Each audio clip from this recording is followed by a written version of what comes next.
Ситуацијата во Северна Македонија е стабилна и надлежните институции засега немаат сознанија за можни закани, заклучи Советот за безбедност на денешната седница. Состанокот следи по ескалацијата на судирите на Блискиот Исток и случувањата на северот на Косово. На седницата на која покрај членовите на ова тело учествували директорите на Агенцијата за национална безбедност и на Агенцијата за разузнавање, кои реферирале за состојбите.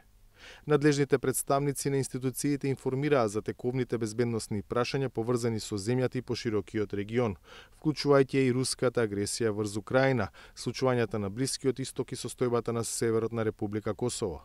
По однос на безбедносната состојба во државата беше оценето дека таа е стабилна и дека нема индиции кои укажуваат на можно нејзино загрозување.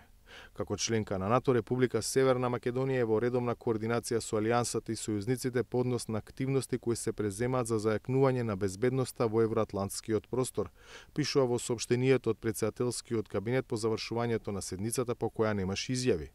Сепак, и покрај стабилната ситуација, Советот за безбедност констатирал дека има потреба надлежните институции да продолжат да ги следат состојбите и да изготвуваат можни сценарија со цел на времено преземање на мерки и активности од нивна надлежност.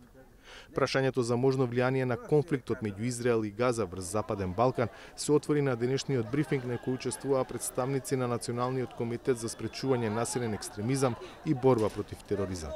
Многу зависи како ќе се одвиваат настаните. Дали ќе траат долго или ќе завршат за одреден период. Доколку ескалираат состојбите и доколку се вклучат и трети страни во конфликтот, зборуваме за Израел и Хамас, во тој случај реално е да се очекува дека и од регионот на Западен Балкан ќе има одредена поддршка, дали на едната или на другата страна. Јас сега бев во Босна пред една недела, учествував на конференција на Атлантска иницијатива, зборував не токму за овие теми. Во Босна, да речеме во Федерацијата Босна, постои масовна поддршка на Палестина во случајот. Зошто? Затоа што се по верска основа се поистоветуваат со палестинците.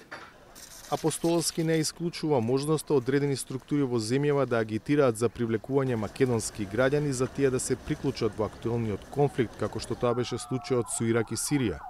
На прашањето дали службите забележале ваква организирана форма на мобилизирање, тој одговори дека се уште е рано.